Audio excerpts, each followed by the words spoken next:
faves.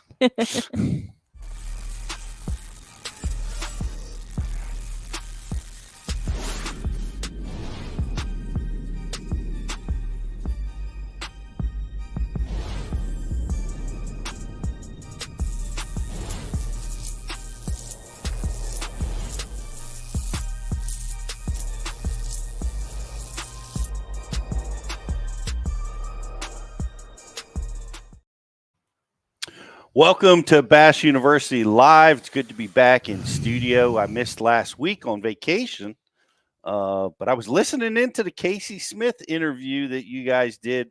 That was a pretty good interview, Rich. Yeah, it was great to hear about all the right moves that needed to be made in our tournament, Pete, because we made some of the wrong ones. But very insightful stuff. And yeah, Casey's a good fisherman, good dude. It was good talk with him. Yeah, it was great. Congratulations to Casey for another major win, and job well done. But yeah, you guys really got the goods at him after we had fished that tournament ourselves. It was interesting to see the subtle differences in establishing the winning pattern and being able to stay with it. The bait fish being the key, which was a pretty cool and surprising solution to that problem. But I had a blast. I was on. We stayed up with the family, with Jake and Tanner Music, one of Jake's buddies, and my wife Shelly. We stayed at Alex Bay and we enjoyed the St. Lawrence River and Thousand Islands for 5 days.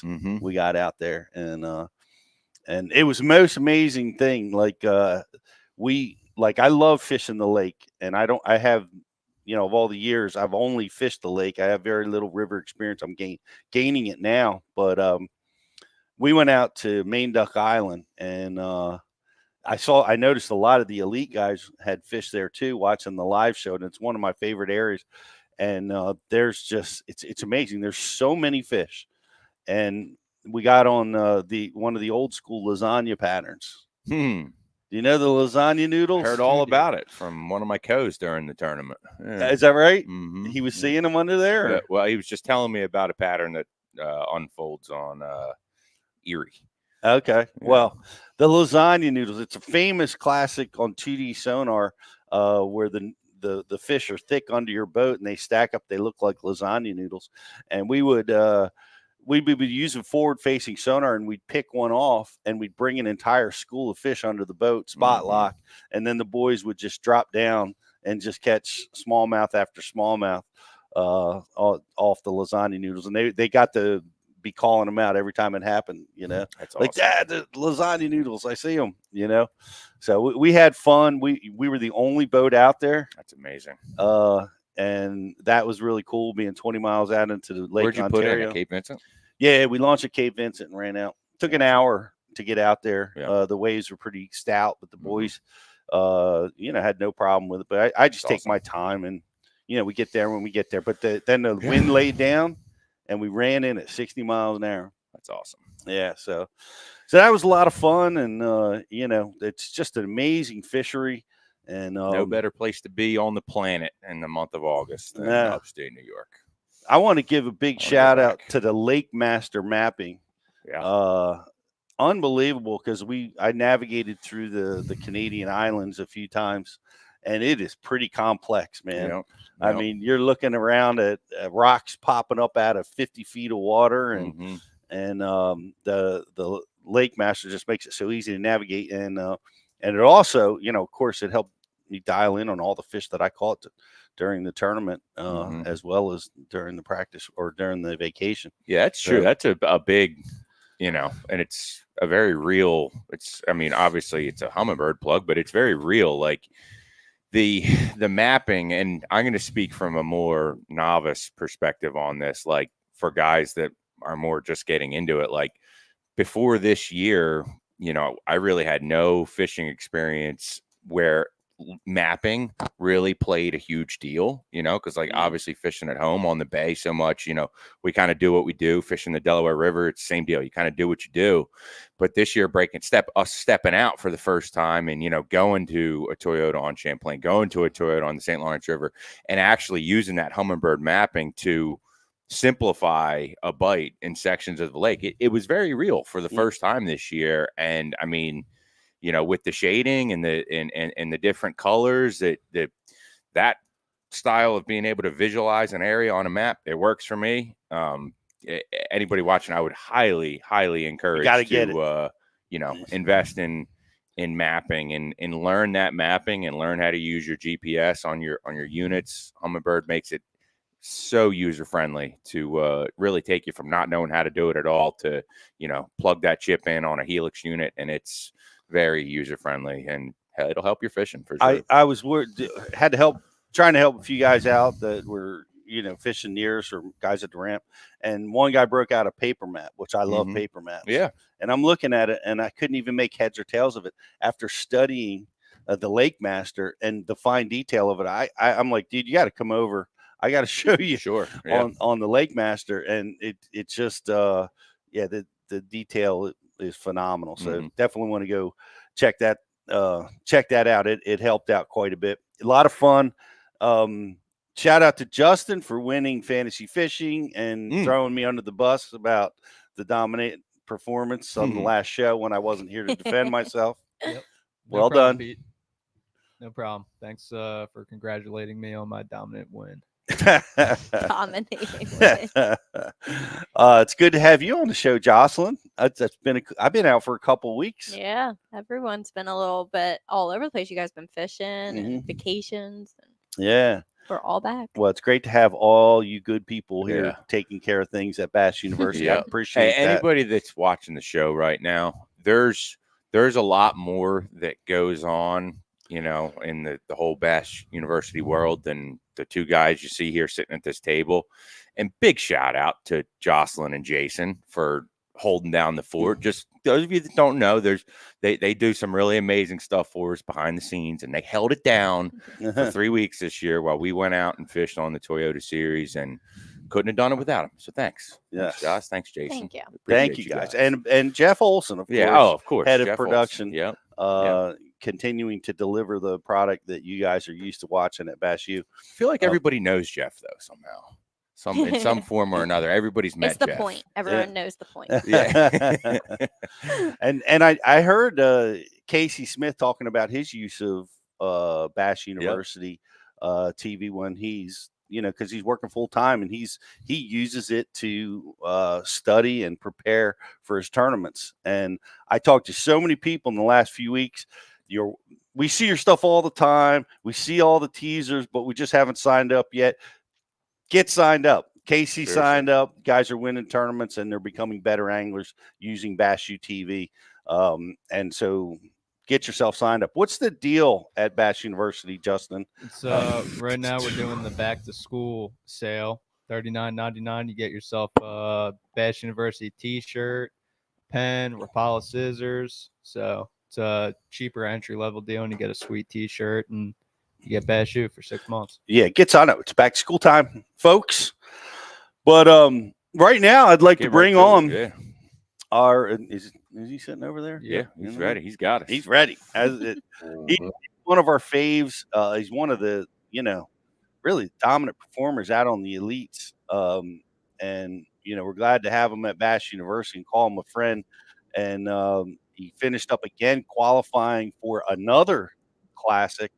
So it's great to have you with us. Lee Livesay, how you doing, buddy? Good, man. I'm good. Got Kyle Patrick chirping me already on the phone, so this should be a good one. I tell the Bass U world what Kyle Patrick just texted me and just run his reputation. I'm for that. Yeah. Let's go. Is he trying to pick a fight with you? What's going on? Already, my eyes aren't even open. He's already trying. Well, we are going to have Kyle Patrick on later in the show, and we're going to be talking with him about his rookie season and what that was like. And fishing against guys like this, guys that are, you know, the heroes of the sport. You've won 4 tournaments in your first 4 seasons. You've made the classic every single year. It's been a brilliant 4 years, first 4 years of any career, Lee. It's pretty impressive. Yeah, I've been fishing for 6 years and I missed 1 classic. So you're off on your stats a little bit, but I like it. All right, I'm going to fire my stat man right now. But we might be firing somebody at Bassmaster here in a second because the website is not accurate. well, nonetheless, it's absolutely impressive, and you know, we were talking about it, Rich. Consistency. Yeah, consistency. You have an amazing ability to be consistent, but not just barely. It's like every year you're not just barely squeaking into the classic line. You're 20 spots ahead of where you need to be. How have you built yourself in to be that kind of angler out on tour? I'm one of those grinder guys, you know. In a couple of those seasons, you know, I missed the classic 1 year. I finished in the 50s my second year. Yep. The year I won Chickamauga, but every other year has been, you know, I felt like I should have been in the top 10 every year. You know, I've had like a 5th 1 year, a 15th, and then everything else has been like this year, you know, 20 to 30 pretty much. So I'm a grinder, you know, nothing ever really works out. And then you just got to figure it out every day. And, you know, the technology advances, you know, I've, you know, learned a lot on that end of it too with forward facing sonar. You know, I use it 2 or 3 tournaments every year, not every tournament, but there's a time and place when I have to use it, and just, you know, being smart on the water, making the right decisions. So that's it. You know, I don't have a lot of knowledge of all these places we're going besides where I've been every year for years, like the river. But just, I'm a junker, you know, I'm a chatterbait, square bill, jig, but I can jump out there behind the boat and ping a minnow and a jerkbait too at the same time. You know, we have a lot of different variables down here in Texas, from timber to grass to smallmouth and rock. You know, people think of Texas as just this, man. We got smallmouth and clear water and deep stuff and spotted bass. We've got everything down here. So I grew up fishing a little bit of everything. You know, I pretty much live on the Sabine River, you know, so we got it all. Well, you see it in action with you. You have a 2-day practice period. I mean, it's easy to say, okay, I'm versatile, I can do all these things, and you do. But man, to be able to consistently do it, like get in the check line like you do, get the kind of points you need to get. You've got to, what's your system like? Like how do you manage? You have a 2.5 day practice period to figure out how to beat at least half of the field. Yep. What have you learned about how to practice in these derbies? Practice all day. That's the best thing. You know, you see it, you see a lot of guys that start late, end early, stuff like that. You know, the guys that are out there from daylight to dark, I see them every time. You know, they're usually the guys that are cutting checks. Honestly, you know, Brandon Pollinix, Carl Jockinson, Brian, nobody can beat Brian New. Nobody in the world can beat Brian New. I should DQ him every day for leaving the dock too early. If we can leave at 2 a.m. in the morning for practice, he will be out there at 1:30 with his boat in the water and idling away at 1:50. So just time on the water, you know, you never went out the same spots. You never catch them in the same spots, hardly. You know, everything you see on TV just gets destroyed. So it's, you know, keeping an open mind and, you know, I'm stubborn, you know, I push a lot of things that aren't working until I figure out how to make it work, you know, to the very last second. And then if you don't figure it out, you know, like I said, you got to have the confidence to go do something totally different on the swing of a bat, you know, whether it's that day in practice or the first day of the tournament. You know, I'm not afraid to run 50 miles the other way where I haven't been in practice if I haven't figured anything out. You know, the best thing you can do in practice is not catch any fish, because that means what you hadn't looked at yet is where they're at. And just going through your rotations, you know. So, you know, that's baits, that's depth, that's cover, that's everything. So when I show up to a tournament, whether it's at Lake Fork or Thousand Islands, I have every single rod rigged exactly the way I want to with the exact baits I want to, and I can pull whatever I need to out of the rod box. So preparation goes into practice a lot before I get there.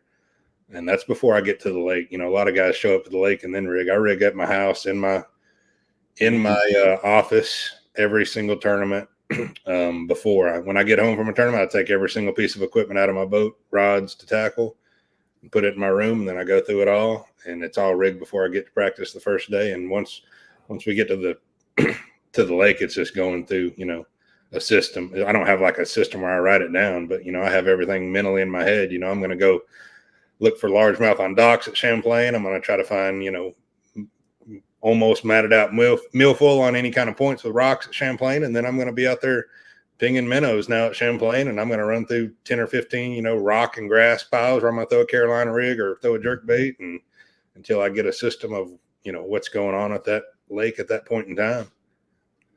Man, that's preparation. We've been talking about that all year this year, and I was guilty of it even at Thousand Islands this year, because you can make the excuse, yeah, you're busy with work, you're busy with kids, you'll rig your rods when you get to the lake, and next thing you know, you're reaching in your rod locker for that tool that's not ready, and it's next thing you know, you're reaching in that cooler for a bush light when you get there and you don't rig those rods. That's what happens. It might be a little before I get there, but preparation is huge for me for practice, you know, and like I said, you know, a lot of practice is eliminating water, whether it's stuff you've never looked at before in your life just to see, or figuring it out. You know, a lot of my best practices, I only catch literally, when I say 2 to 10 fish on 2.5 days, that's it. Some of my best ones are 2 to 4 fish, but those 2 to 4 fish are going to clue me in on that pattern or that area or what's going on, and you can run with it throughout the tournament. That's it. You said something similar to what I've always said, is like the longer you go without a bite, the closer you're getting to the winning pattern. And you said it with respect to areas. Have you had practices that way this year, or even in years past, where you caught nothing? You had terror, and you just went to freshwater brand new on Derby Day. Yeah, I mean, I'll even go through my tournaments. Toledo, I didn't have a great practice, and everything I had in practice fell apart. I ended up cutting a check, you know, like probably in the 30s or 40s at Toledo Bend, and there I caught everything for the most part. You know, 1 or 2 fish where I ran and started. I caught a couple, don't get me wrong, but everything else was stuff I'd never even looked at before.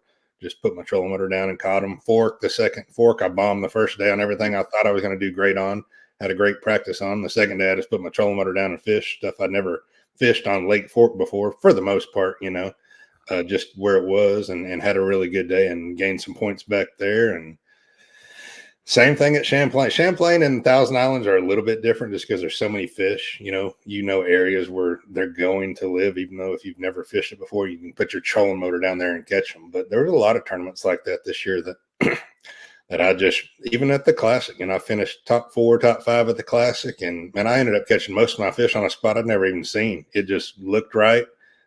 You know, I wasn't getting bit till later in the day, and I just stopped on it after my first little progression in the morning that didn't happen. I was like, man, I'm just going to go run that real quick, and I ended up catching a ton of fish in there, you know, and I'm not saying I caught every one of them there, but it got me comfortable every single day, starting and finishing there on the second and third day, to finish in top 5 in the Classic. So, you know, fishing, you know, y'all know Iaconelli's probably the best at just fishing the conditions, fishing what he thinks, fishing everything until he clues something in. He does that a lot better than me. You know, I've watched a lot of his Bass U stuff, and he is the king at literally having a deck full of rods and having his trolling motor on 9 or 10 and throwing behind a dock, throwing at a single pole, throwing at a grass mat, you know, 5 different baits and 5 different casts until he figures something out. And, you know, that's actually probably a weakness of mine, but at the same time, that's when I actually do that and go through progressions, I do really good. It takes a ton of confidence to do that, man. I mean, I think one of the biggest mistakes, I see people make this all the time, is they only tournament fish where they practiced. Right. You know what I mean? Like catch them or not catch them at practice, they're still going back to and cycling through those same areas, and they have a hard time letting go. I've been guilty of it. The lot of guys, but I see a lot of guys making that mistake, and very hard to fish new, very hard to continue to practice and fish open like you're able to do, especially with all that pressure, man. You know what I mean? You've got the pressures of making the classic, the all that pressure of the elite tournament weighing down on you. Just to throw all your practice away and go fish some new stuff. That's easier said than done.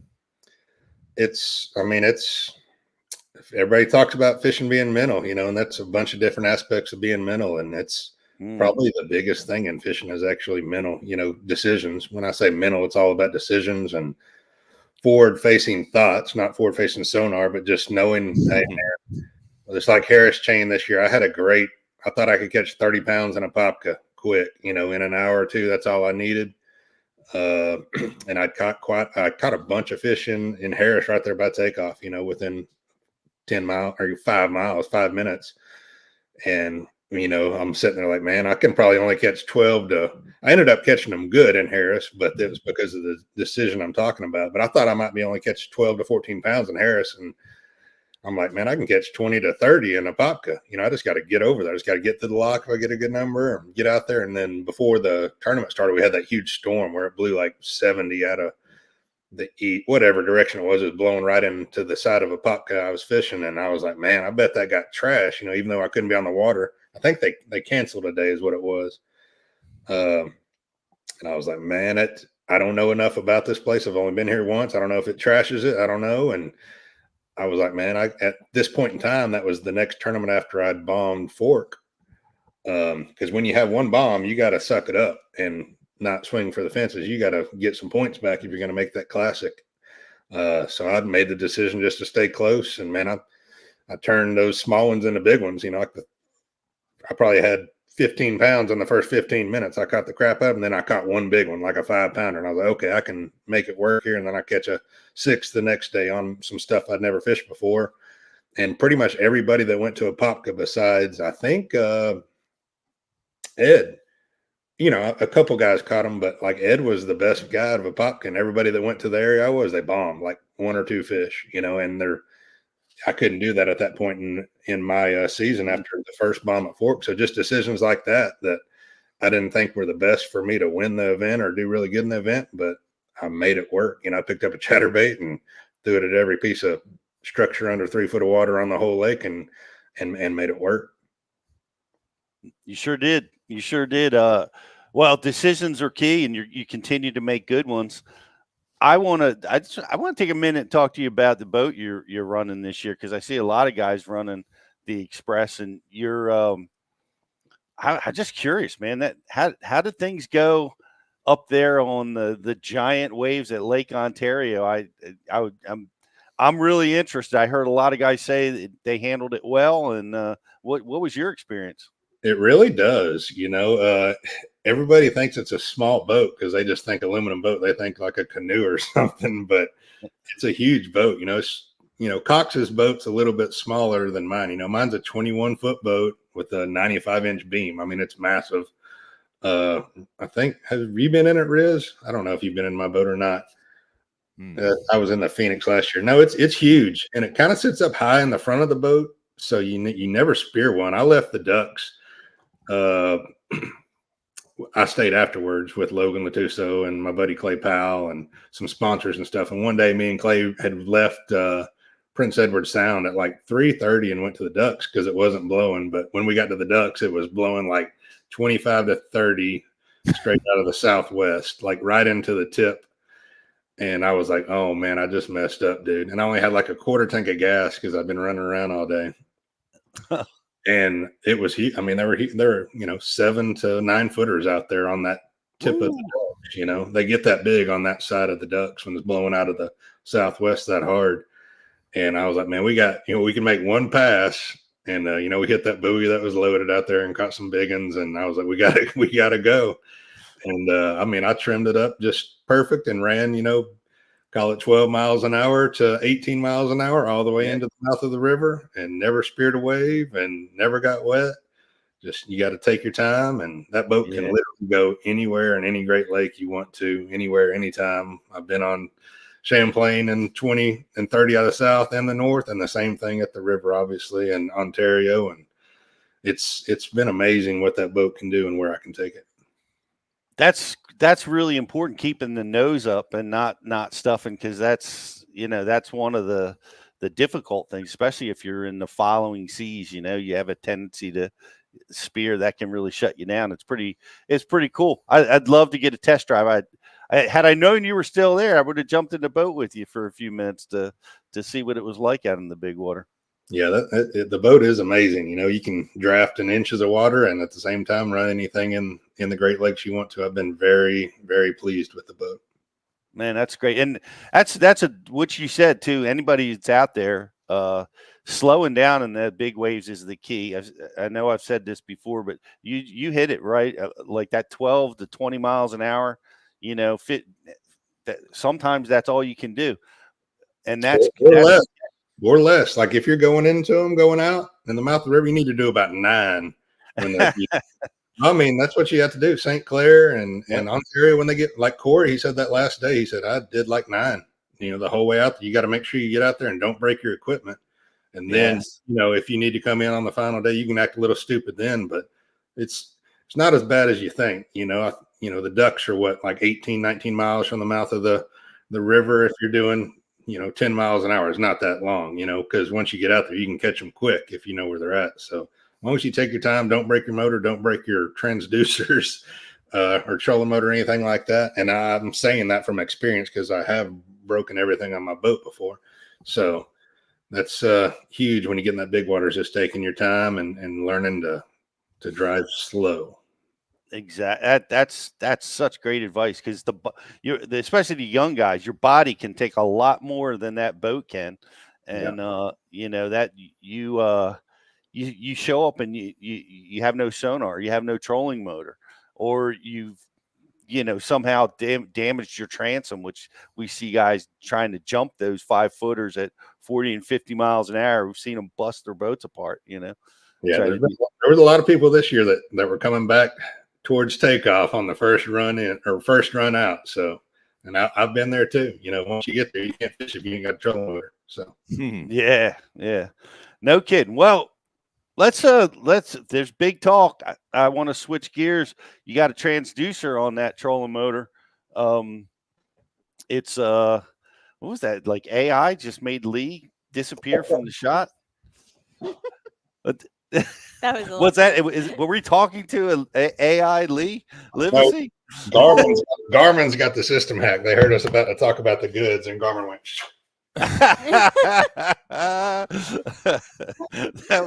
that was so crazy, man. It was just like snap your fingers, he was weird. gone. So see if this will work. There's been some drama about forward-facing sonar. Continues. One of the leagues canceled it. What say you? Are you against them canceling it? Do you think Bass should? What should they do? What do you think? So I think it was a great move for the National Professional Fishing League. I'm a fan of the NPFL. I tried to fish it this year. Just logistically didn't work for me in the fall with a bunch of my hunting stuff. So I'm a huge fan of theirs, first of all. So I think it was the best move for them financially, best move for them as an organization to gain more followers, and probably to get some bigger names over their fishing too. Whether they're coming from BPT or Bassmaster, I don't know. Or it'll be both, 100%. There'll be both. There'll be guys from BPT and Bass go over there. Like even last year, we saw there was probably 7, 8, 9 more, 10 of our guys over there this year, just from Bass, at least. Buddy, Wes, Cook, Patrick's already been there. John, Fritz, Cox. There's more too. I can't even think of who I was over there right now, but there was a pretty good little group of guys that went over there this year. So I think it's good for them on all those. I think they'll have some sponsors come in and pay them some money. Now, Except Garmin. Yeah, Garmin's not going to come in there. You never know. They could have so much money now. They're just like, here, we're going to do this. But I think it was a great move for them. I'm going to be watching for sure. Maybe fishing. Who knows? So I think it was a great move for them. Now, I don't think that's the right move for Bassmaster. I don't think that's the right move for the Bass Pro Tour or any Major League Fishing at that level. But I do think there needs to be some. I think it should be half and half. That's it. I mean, it's clear cut and dry as that is. Everybody can come up with these awesome scenarios. It needs to be half and half. Half the tournaments with it, half without it. We're even with the Classic. Whichever way they want to do it. The first four, last four, angler pick. I don't care. But it needs to be half and half. Where we use it for half the events of the year and don't use it for the other half. It's that simple. I want to see the logistics on both sides. I want to see Greg Hackney catching them, flipping grass. I want to see Patrick Walters jerking them on LiveScope. I enjoy using forward-facing sonar too, just as much as the next guy. Sometimes I don't enjoy using it 95% of the time if I had to. So I think it could be a great move for Bass or BPT to showcase both aspects of fishing on different bodies of water. Whether you want to flip it every year you go or it's just random draw. I don't know the logistics on how to pick what lakes. It would be so easy just to start the year without it because we're usually power fishing in the South, Florida, Texas, to Alabama, South Carolina, where we can catch them, the majority of them shallow pre-spawn and rattle trapping and jigs and spinner baits and frogs and all that bed fishing and stuff like that. So I would love to see it the first half without it. And then the second half, when we're up north, the majority of the time we're up north, where forward facing sonar really plays and really showcases the weights of those fisheries, like Ontario and places like that. I think we should have it. And that's my opinion, but I think you get, you kind of get the guys that are LiveScope haters to shut up a little bit. And you kind of get the guys that are, hate the guys that hate LiveScope to shut up a little bit too. And everybody's kind of happy. And you get some of those viewers that quit watching, back watching, they want to see, like I said, they want to see Christie throw a spinner bait in a foot of water and Hackney jack one on a jig and me catch one on a top water or something like that. So I think it could be good for Bass or Major League Fishing to do half and half. I like that. It's an interesting perspective, and it comes from obviously somebody that's knee deep in it and making a concession that we should keep it for some of the events and let showcase the old school stuff in the others. It's pretty open minded, straightforward viewpoint. I gotta admire it, Lee. I think wouldn't it be fun to cancel or let forward facing sonar in the beginning of the year when everybody's junk fishing? You're allowed to use it, and then turn it off when you're up north. You're not allowed to use it. Yeah, I'm not biased either way. I just think it needs to be half and half. Yeah. I don't think Bassmaster is going to do that, honestly. Just word through the grapevine, but I wish they would, and I will be very vocal about that when it comes out that they're not. So I don't think that hurts any three of the major electronics brands with Humminbird, Garmin, or Lowrance having it half and half, because we're still going to be using everything besides that one transducer. So I think it could be great for everybody. The same guys are going to catch them. When they take that transducer off of Patrick Walters' boat in the MPFL, he's still going to kick their asses 90% of the time. Trust me. And the same thing goes for all the rookies this year that dominated with forward-facing sonar. Guess what? They can catch them on the bank too. I'm sure there's a couple that are a little struggle, but most of them will still kick my ass and Riz's ass, and everybody else is out there. It's just the guys that are good with everything are good with everything. That's the exact statement. So you're not going to see a huge, flip in the standings. There'll be some, trust me. Don't get me wrong, there will be, but it's not because Greg Hackney and Jason Christie ain't good at forward-facing sonar. Trust me, those two dudes are sharks out there. Jason Christie's probably the best one with forward-facing sonar, and Greg Hackney is better than me, and I'm very good with it. He just doesn't talk about it, just like I don't like to act like I'm good with it. He uses his Lowrance ActiveTarget just as good as I use my Humminbird Mega Live, and just as good as Christie uses his Garmin LiveScope. The problem is mentally, Christy, Hackney have 35 years of experience of fish changing from being out in the abyss on Toledo Bend when the water was up like it was last year. We had a warming trend, just like I did, until I said, oh, I might want to go out there and play with those pelagic fish too. But I mean, the younger crowd now, and I'm counting like even Milliken is young, even though he's probably my age or a little older even maybe, but that young group, man, they don't have that core career knowledge of fish changing from being out in the abyss to going to the bushes, going to beds, going to grass, going to a dock post, rock, riprap, whatever it is. I'm not saying they're not good and can't catch them. I'm just saying, like, they trust the scope more than they trust their fishing instincts, and that's better for them in the long run because, hey, you keep that trolling motor down out there and just look around. Eventually, you're going to run into the right fish. When you keep going back to Toledo Bend just because it's on my mind. I've been looking at it this week, kind of reevaluating where I went wrong and not making a top 10. And I saw Hackney and Christy on live the first day, and they're doing the same thing I did, man. They'd had a couple big bites shallow, just a couple, just like I did. But that off day we had and the last day of practice and then the first day of the air temperatures in that 70s and 80s, I think. Yeah. And in our minds, our knowledge was, man, in February, the last week or third week, whatever it was, when that water touches 60, those fish go in those bushes, and we can go up there and catch 20 to 28 out of those bushes, flipping and spinner bait and chatter baiting, and it didn't happen. You saw all three of us on the bank. I luckily made the mental decision to leave late the first day and jump back out there and caught a couple big ones to save my day, and I did that the next 2 days.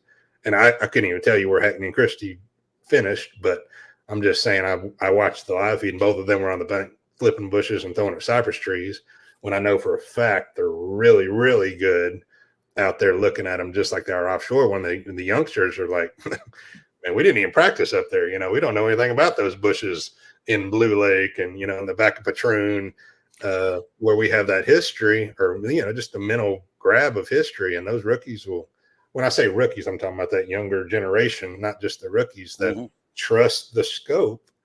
When you don't have as much knowledge and you trust the scope, you end up doing really good sometimes. So that's kind of what I lean towards on that end of that spectrum. It's not because Christy and Hackney ain't good at it, or those guys. I'm saying them because those are two historic names, shallow power fishing guys that I know for a fact are really good with the same technology that Ben Milliken is. I'm not saying they're as good as Koyo or Ben, but you're really good at it. Right. I had a similar conversation to this with Seth this year at the Classic as well, and he said something that stood out to me. He said, Riz, I don't want to go fishing every day for the rest of my life and stare at my feet. Oh yeah. And I was like, you know what? That kind of makes sense. It makes a lot of sense, right? Because you miss out on so much of what made fishing for your whole life, right? Like fishing for your whole life was going to a pond, knowing what's going on around you in nature, being on a boat, reading the environment, and to a certain extent, it does take that away. But I also, I feel the same that, the guys that can catch them are going to continue to be the guys that can catch them with. 100%. I will say, just for everybody out there watching, because not everybody can afford $50,000 worth of electronics like some of the guys have on the Elite, and that's a whole nother part on my end that I'm not going to get into on why it should be banned half the time or one transducer. But I fished this whole year. I used LiveScope at Lake Fork the second day, and you didn't have to at Fork. I should have, just because I know what's out there. Guys cut checks, bed fishing, guys cut checks beside me the first day, chatterbait and shallow, swim jig and stuff like that. I just had a really bad day the first day. So there's one day I used it. Then I used it at Smith Lake, and I was right out of a check when I saw guys go to the bank and blast largemouth on buzz baits and stuff like that. And I could have cut a check with it. I just didn't catch a big one the second day. I used it at Champlain. I cut a check, but I watched Iconelli and Seth and all these guys just go catch giant largemouth when if I'd have done that the whole time, I'd have done that. And then at Lake Ontario, I used it the whole time, which you should there for almost 100% of the time. And I was right out. I just lost them the first day. But I'm saying all that to say, man, I could have had a top 10, top 5 AOI season this year with everything going right. without using LiveScope except 1 or 2 tournaments out of the year when I thought I had to. So don't think just because these guys smashing, you have to have it. You see Cox, you see me, you see Chris, you see Hackney. You can still catch them traditionally. And at the same time, be smart. If you have it, go out there and use it when you need to. But you do not have to have it to compete at the highest level in the sport 365 days out of the year. You can catch them on the bank. You can catch them doing all kinds of stuff still. You can definitely catch them. You know, you're going to have Kyle Patrick on here in a minute. He's a big LiveScope guy, but I guarantee you he caught a lot of fish without it this year too. So you definitely do not have to have it to compete regionally, nationally, everything in between. That's great observation. I do think the rookies will. A lot of these rookies made it to the elites fishing almost exclusively, not with their forward-facing sonar. They got into the elites using it, and they're having success using it on the elites. I don't know if I question whether or not they would be able to catch them as good if it was gone. You know, I see that with you guys. I hope not, but so good. All those guys are so good. I mean, I'm not even going to start naming more than a couple names, but John Garrett, you know, Trey McKinney, obviously these dudes can smash them without it. You know, John Garrett's more of a pro than I'm a pro. You know what I mean? The dude's been fishing the opens. He's been pretty much trained almost like Trey has, you know, just on a different level, you know, with I don't know John's full lineage of knowledge, but I'm pretty sure his whole family and dad and everybody has had him, you know, in a bass boat seat. You know, there's guys like me that did. I grew up noodling and running trot lines and catfishing and bass fishing out of ponds and John boats and stuff. You know, and Ike and Ellie grew up in, you know, Atlantic City, wherever y'all are from up there. Close enough. and ended up winning classics and AOIs and elites. You know, you can learn from different levels, but man, those rookie guys are good with it or without it. I guarantee you, some of them would still blast them. What you commented on it? I know the elites have been meeting about it. How have the meetings gone? And you seem to be alluding to the fact that you guys have all met, and the powers that be over at Bass think they're going to stay the course next year. That's just what I'm hearing. You know, I think it'll come out this week. It could be today. It could be Thursday with a Thursday update. But I think we will know this week what the limitations are going to be. I think they're going to limit the inches of screens on our boat per our graphs, you know, to whatever the inch is. I've heard 50s and 60s. I don't know that for a fact on any length, but I think they're going to do that. I hope they at least go to one transducer only. You know, instead of people having 4 on their boat, 5 on their boat. I think they will do those 2, and I don't think they'll do anything as far as usage wise. So hopefully they're definitely going to do something with screens and maybe one transducer. After that, I don't think they'll do anything. And they might not even do the one transducer from what I'm hearing. So we'll see on that. I got you. And that's just word of mouth. You know, we always have these rumors that we start and create, and who knows if they're true or not. Bass is going to do whatever Bass wants to at the end of the day. It's their business model. You know, they ask us questions, but they make their decisions off of their logistics and their committee, as we're calling it right now. So no telling what they'll do. Yeah. I think the screen inches thing, like they would be able to make that change and probably substantiate it with a lot of different angles. Like they can go the safety angle, they can go the competitive advantage angle. Like there's a lot of different ways that if they limit the amount of inches on your boat for your screens, like they can play it off like it wasn't all forward facing sonar. You know, It was like there was this that contributed and so as long as there's one transducer on that trolling motor that has forward facing sonar, it doesn't matter what they change. That's what the common consensus seems to be. Yeah. Yeah, I've seen like a lot of guys say that. Like I don't. That's all they use. That's all they really want is just the one transducer. I know some of the guys are using them in a lot of different ways and have 5 transducers on there, but but Jay Secure, it says, man, all you need is one. Yeah, that's all you need. Well, thanks, Lee. You got what? You're You got another classic under your belt? You got some time off? We just talked before the show. You're headed to Venice, man. That place is special. What's the plans for Venice? I'll go a couple times this fall. I just pretty much settled one of the dates down this morning, but I'll go multiple times. A lot of red fishing, Nice. little bass fishing, some trout. Probably 1 or 2 days out tuna and wahoo, and a lot of bush light and whiskey Myers. End of the world. Nobody down there to bother you. Just you and the boys. So it's a special place. Really good food, cold beer, and all the fish you can catch. Fishing's really good right now down there. They're killing the redfish. The red fishing's amazing right now. So we'll probably chase bulls most of the time. Probably get Caleb down there with his bay boat to run me around a few days and make him work. So he's got a new Express bay boat down there. So we're gonna tear it up. That's all. Do you bring your boat or do you? Not much. I have before when I do a lot of the bass fishing. The bass fishing is not great down there right now. They had a lot of saltwater intrusion. The bass fishing is probably the worst I've seen in Venice in a long time, actually. Just talking to buddies down there, but the red fishing, because of that saltwater being up, is amazing right now. So we'll be chasing redfish 90% of the time. Awesome. Well, I look forward to seeing the pics on some of your social platforms, and have a great time. And thanks again for coming on the show. Congratulations on another great season. And I guess we'll be looking for you in February at the Classic.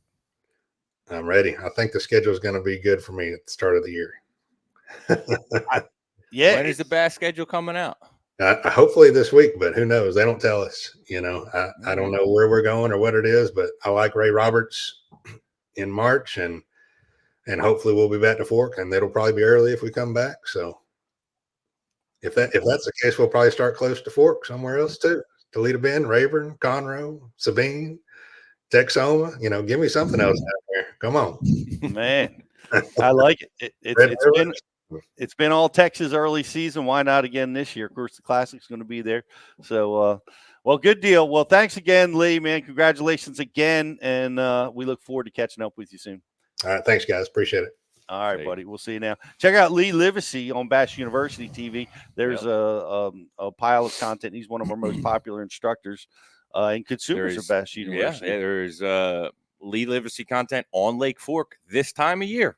So if you are in Texas and you fish Lake Fork, you might want to go check that stuff out, because we shot with him. Oh, actually, I think it was early October, but so pretty close to this time of year, and really good stuff. I mean, you got the king of Lake Fork on Lake Fork.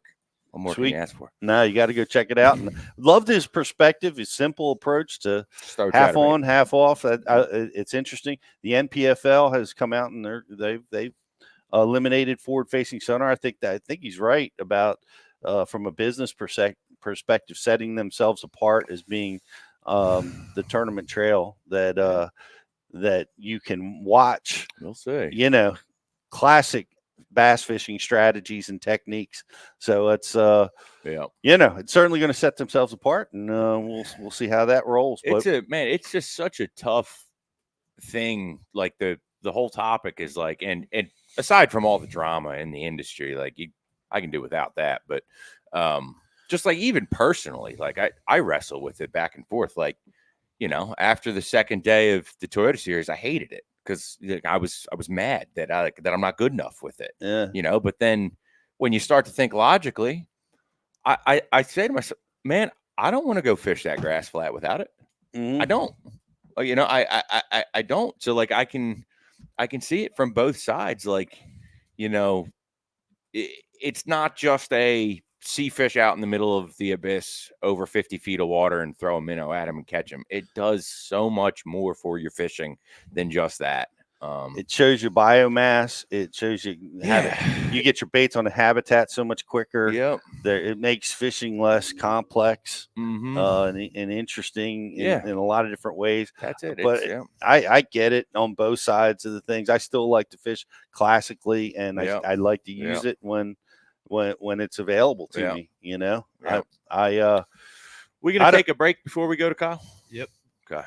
Yeah, we are going to take a break. We want to invite you guys to go check out, if you haven't subscribed to Bass University, get signed up. It's back to school, and this is a great time of year to study up. And I listened to Casey on the interview, and he's talking about his son trying to, aspiring to be a professional hockey player. Mm-hmm. He's like, you got to do something every day. If you're serious, you want to get better at whatever it is you're doing, do something every day. And that's why we built Bass University to all the lessons, all the training is right there at your fingertips. And we have a new member benefits deal, so go check it out. What do we have? We have Angler's Coffee. Oh, heck yeah. So go check out Right so there. you can get Angler's Coffee. If you're an angler and you don't drink coffee, you got something wrong with you. I don't know. And you have to drink the Bass Heads smallmouth and largemouth blends, which are so cool. Yeah, and very important. You get so 20% off too. Yeah. So. And I think it's good luck out. to be drinking largemouth or smallmouth, depending on what species you're after. Yeah. So that's what we do. Go check it out. Yep. Go check it out. We're going to take a quick commercial break, and we're going to be right back with Kyle Patrick, rookie season complete, classic qualified for. We're going to be talking to him about what that was like right after this. Welcome to Minnow King. How can I help you? Everything looks good. I'm friggin' starving, man. Been spawning all morning. Ugh, TMI, bro. What do you want? I'll take a Crush City freeloader and gizzard shad. Anything to drink. Water. Pull ahead, please. Welcome to Minnow King. We're gonna have what he's had. Yeah, throw me in a Ned BLT too. Pull ahead, please. Calm down. Quit feeding him so much. Hey, man, I'm trying to, man. If you overfeed him, he's going to hide under a log. Right here, AquaView, mandatory equipment in my boat. I say it all the time. The smallmouths hide in the cracks in the rocks, and just saw a little bit of the same kind of rock with the cracks in it. And I realized that I had to put a bait down there. You wouldn't, idle over them and see them on your screen. You had to put a bait down there and suck them out of the rock. So, AquaView, big assist on this one. And outdoors Bassmaster Classic champion, Jeff Guff. Why do you love casting fishing rods? I'm truly losing less fish. Is the sensitivity of the rod. That they're made right here in North Carolina in the USA. Strongest, lightest rod, 100% made here in Sanford, North Carolina. From the drop shot rod to the flipping stick. Every rod has a purpose to it, and I rely on them all the time when I'm out doing a tournament. Durability in the John Cruz Worming series, the counterbalancing in the handle. It's the only rod I found that can withstand my hook set. Boom goes the dynamite. On the water not spent fishing is a moment wasted. That's why Minn Kota and Humminbird have joined forces to bring you the One Boat Network. Products that communicate and integrate to help you take full command of your boat. Born from our commitment to making the most advanced fishing gear even better by making it work together. The One Boat Network will help you find, get to, stay on, and catch more fish. When One Boat Network products talk to each other, they can navigate your boat automatically. They can give you a crystal clear view of what's below with no messy wires. And they can let you lower, raise, and change shallow water anchor modes from anywhere on the boat. But that's just the beginning. We're never done innovating, integrating, and making your boat simpler and easier to control. All so you can make every second on the water count. Welcome back to Bass University Live. I gotta take a minute. I gotta take a moment. I installed, with the help of Jared Fantini, my good buddy, the new Minn Kota Ultrex Quest on the boat before the Thousand Islands tournament. And I mean to tell you, there's very few things that you can put on your boat that are going to have that kind of impact as this motor had for me and my ability to position, to move in the heavy current. It's just phenomenal. The brushless motor, super quiet, obviously, which is great. Yeah. But up there, dude, being able to move against the current, 20-mile-an-hour winds, no problem. You know what I mean? It just cuts right through it. The power, and it doesn't burn half the battery consumption and twice the power. How is that even possible? I don't know. But they figured it out. They figured it out, and I get to give a big shout out to Minn Kota for building an amazing product. You need to check it out. When you're making an upgrade in this area, you want to look at that Quest. It's going to change a lot of your fishing. the kids all loved it. Of course, we were on vacation with it. And, one interesting things up there is you're always having to get on your outboard because of the current and the wind to move from one spot to the next. Many, many times, especially because I had some kids in the boat. So it's a pain in the neck to get down, get your life jackets on. We could travel to the next shoal on trolling motor. Quest, go. Just go. Quest, go. Just go.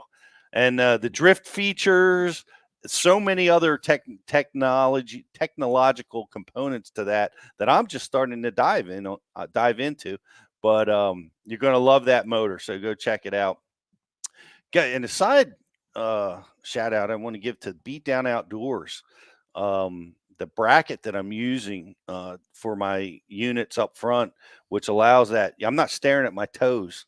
It's unbelievable to be able to see all that stuff close up. It brings that about 2.5 feet up off the deck of the boat. Love that new bracket, guys. That's freaking amazing. So there was some new features, some new installs I had on the boat. So that was a lot of fun up there. It was great talking to the veteran and hearing his perspective on things. And this was one of our guys that we've been visiting with and close to all year this year, and he's had an amazing season and made the classic his rookie season, and it's just it's tremendous to watch. Scored a lot of fantasy fishing points for me. I want to thank him for that. on a personal note, every time I picked Kyle, I got tons of fantasy points. So. Yeah, except I ruined your at the end of the year. You should have known not to pick me on the river. I hope you didn't. Well, you know what? I think I didn't pick anybody, Kyle. Justin distracted me on the day my picks were due so that he could win the Oh boy. So I forgot to get my picks in. Oh, man. that's how it ended? Yes. That's honestly disappointing, Pete. That is disappointing. I mean, that's a rookie move to not get a rookie picks move. in, man. That was terrible. So I blame Justin for that. I think I don't know. He distracted me with some beer or some food or something. I don't know, but I missed out. I want to live Lee Livesay's life. Are you not going to Venice? No, I wish I was going. He's killing it. Yeah. He's had a tremendous career. You've had a tremendous start, man. I mean, come on, look at you. You made the elites and you made the most of it, and you've had a really amazing season this year. Yeah, no, I have, and it's funny. I'm always good for like one or two like rough ones, just because this is all new to me. I mean, talking about the whole forward-facing sonar deal, like that. Believe it or not, like I am a rookie, and I guess I technically am an older rookie. I'm like the third oldest or second oldest or something. But like a lot of this is new to me. These fisheries, forward-facing sonar is somewhat new to me compared to a lot of guys. Like the first time I had a forward-facing sonar unit on my boat, people don't realize, is 2022 at Oneida Lake in the open. So I'm still learning. The first time I caught a bass that I weighed in on a minnow was Toledo Bend, because Wesley Gore was like, bro, stop fishing the bank, come out here. And I tried it, and he was like, no. I'm like, dude, this is terrible. He's like, no, you just have to keep going. Put your trolling motor down and keep going. So I've learned a tremendous amount this year about fishing with forward-facing sonar, fishing on all kinds of diverse bodies of water. So all things considered, I'm thrilled with the year. Like it's hard I couldn't have, drew it up better. Like I knew I was going to have a few tough events, but that's just normal, I think. Unless I guess I mean, there are a lot of rookies that didn't have any rough tournaments, but for me, like I'm still, trying to figure out how to put together a flawless year, but overall I'm thrilled with it. Couldn't be happier. It was a great year.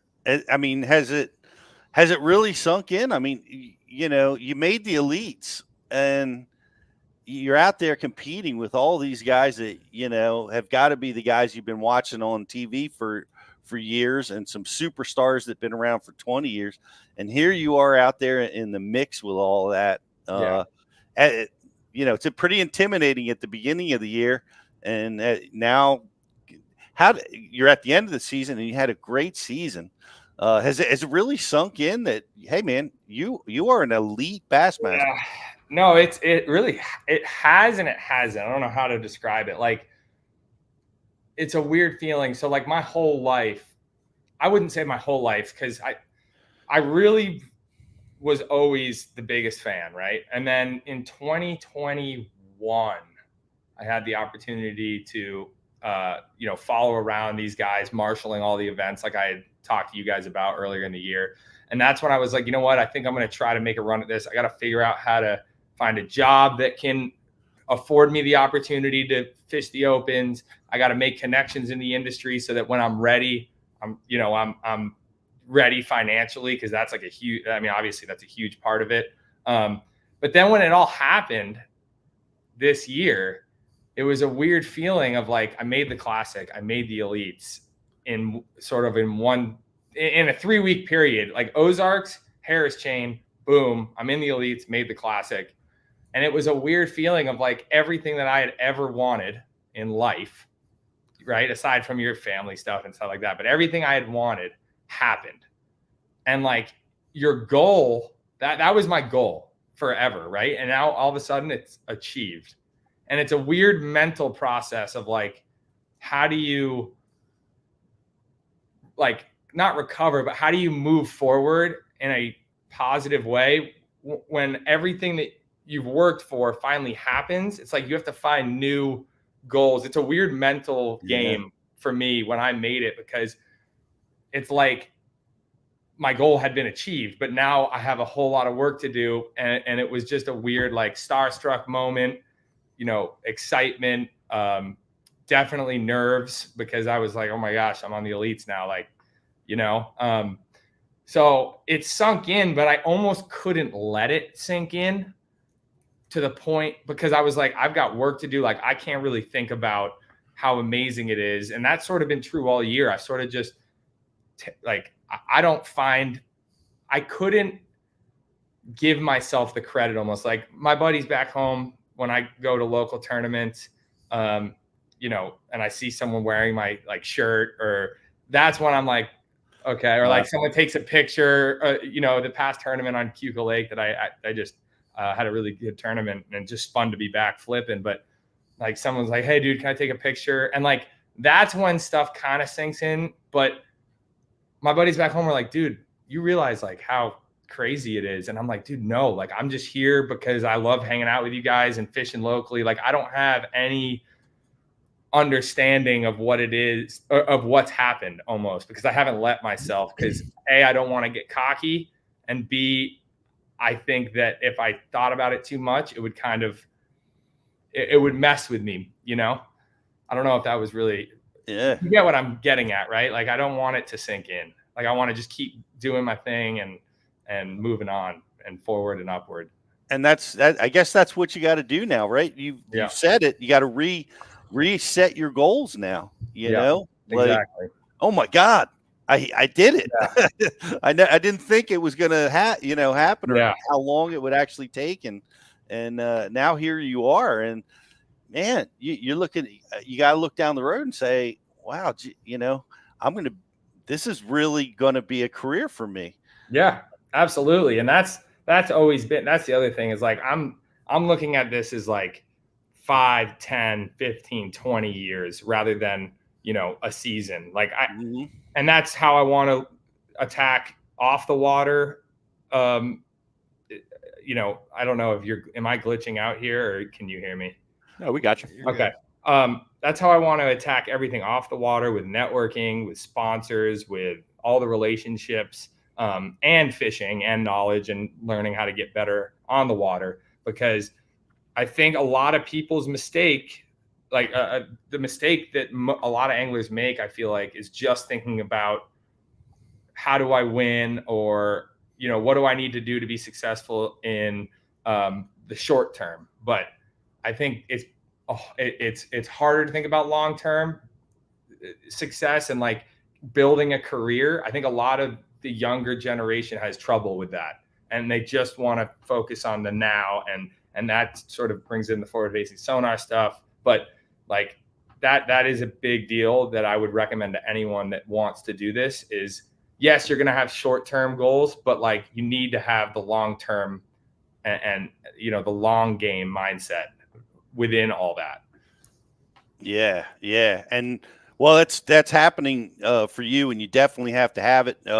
You've had a great season. I remember talking to you about your practice strategies out on tour and how you how you utilize a short practice time. And as you've been through the season, has anything changed, or have you revamped the way you tackle these tournaments? What have you learned about how to practice for these big events? Yeah, I've learned one thing. I've learned that I made the mistake of at the St. Lawrence is you kind of have to shut off that. There's a fine line. Hold on, I'm going to move because my lighting's really bad. But there's a fine line between like having thoughts about exploring different areas of the lake and spreading yourself too thin. Like that's what I struggle with a lot, because especially with forward-facing sonar, there's so many ways to catch fish and potentially win a tournament. And I struggle with being a little bit ADHD. Like I struggle with like, ooh, look at that, flat with that lay down over there. Oh, but look at this minnow bite. Look at the, all the different factors. Like I struggle sometimes to hone in on, okay, this is my section of the lake and this is what I'm going to do. Like Lee said, those thoughts prior to the event, like sometimes get the best of you because you maybe aren't able to just, focus on one section of the lake, because 3 days of practice is not that long. Like it seems long, but it's not. Between, maybe an issue that you need to get dealt with at the service trailer, or there's all these factors. And I've found that I've really needed to, prior to getting to the lake, have a section and really stick to it, because when I don't do well at all. Like, and here's one thing I'll say. The two worst finishes for me of the year were the two tournaments where we only had 2 days of practice because of the weather delay prior. Because when we had the back-to-back, so St. John's, we had that weather delay at Harris Chain, so we got 2 days of practice. And then St. Lawrence, we had the weather delay at Champlain, 2 days of practice. So that's how valuable an extra day is for me in sort of figuring out, okay, I've had 2 days to sort of not explore, like not, spread myself too thin, but like kind of explore enough to where I can hone in an area. And then that last day, I'm really picking my area and kind of, figuring out my game plan for the tournament. So what I've learned is I need to do almost a better job. I have to almost assume that I have 2 days of practice and use the third day as like your extra like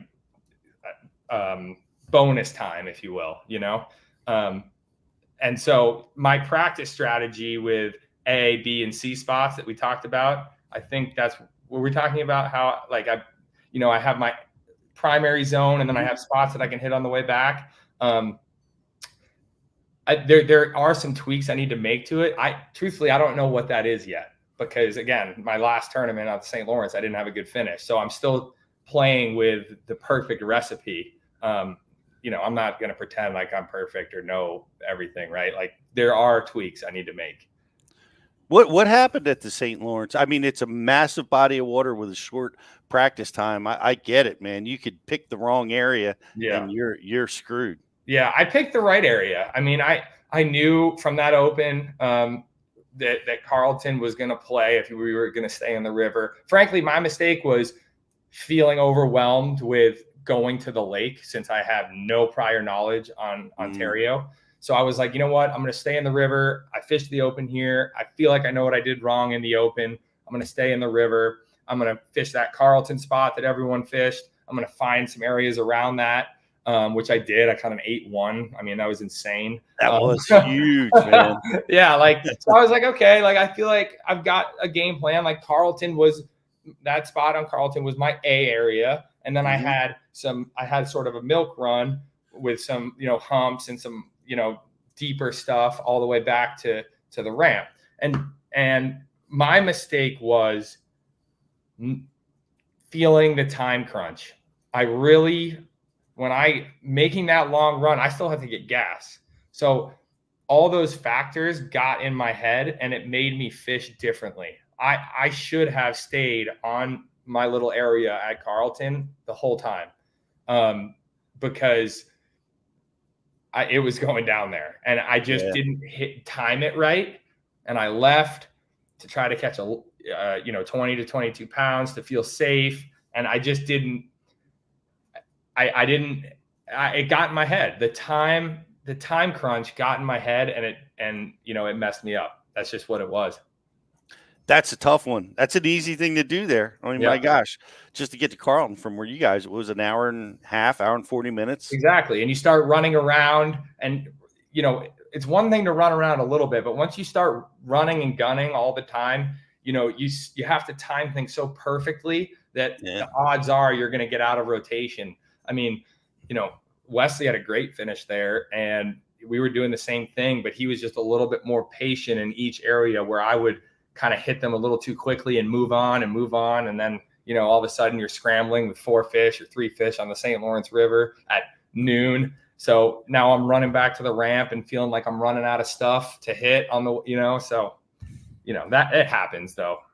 Yeah. Well, that's tournament fishing for you. And, you know, that's part of it. You know, would you have a 20th place? Is that where you wound up in the AOY? Yeah, I was 16th. 16th. I mean, that's fantastic. You know, that's what I mean. I'm thrilled with it. Like it, 100%. Yeah, I mean, you're going to have your good tournaments and your bad, and you know, that's the nature of this beast. But that's a massive body of water with 2 days of practice. Oh my gosh! I mean, where do you even start? I can't believe it was interesting watching it go down on Carlton, watching all those guys. Were you in that mix? Where all those guys were fighting over that green buoy? No, I was there day one, and like I said, I was there for 45 minutes in the morning, the first day, and I got impatient, and I was like, you know what? I think these fish are a little too pressured. I think I need to move around and go to my secondary stuff, and I feel like I can do well. And so I left after 45 minutes, and, you know, I came back, and Rob Gee was right where I was, because we weren't on the green buoy. And we were a little bit off it. And I said, you got him? He's like, I got 26. And I was like, right then and there, I was like, man, I messed up. And at that point, I weighed like 19 something on day one. And I told Rob, I'm like, you can have it, man. I you know, at this point, it's like, I'm not going to deal with that crowd and all that. So I thought I could go to the Canadian side, up towards the mouth of the river and do well day 2. And that really didn't pan out. But yeah, man, like I'm, and a 70th isn't good, but this year, my 70s could have easily been 100s all day long. Like that's one thing I'm very proud of this year is I got 2 tournaments where I spun out badly on day 2, Wheeler and day 2 of the St. Lawrence. Really, like St. John's, I just didn't have I just wasn't on the right deal, and I knew it, and I was like, you know what, I didn't get spun out, I just didn't fish all that well. But those 2 tournaments, day 2, I found myself really spinning out, and I was able to get out of it in the last couple hours. Like at Wheeler at 1:45, I didn't have 1 fish in the well, and I was in 57th going into day 2. I did not have 1 fish at like 1:30. And I abandoned my smallmouth. I was fishing super shallow down Wheeler for smallmouth. I didn't do the flats thing because I thought it was too crowded. That's one thing I'll touch on about the elites being different from the opens. But at 1:30, I was like, dude, I'm going to finish dead last. I can't catch a bass. And the last 45 minutes, I ran and hit a few stumps and caught 9 pounds of bass, which took me from 100th, because I would have finished 100th, and it took me to 73rd or 72nd, or maybe it was 70th. One of those three, but that gained me 30 AOY points, which is so important to your mental. Like, instead of being in 18th after that event, I would have been in like 25th with not a lot of, like, I wouldn't need to cash 2 checks to make the classic, but instead I roll into the next one, you know, I top 10, and now I'm like, okay, I would need to finish 90th or less to make the classic at the next 2 events.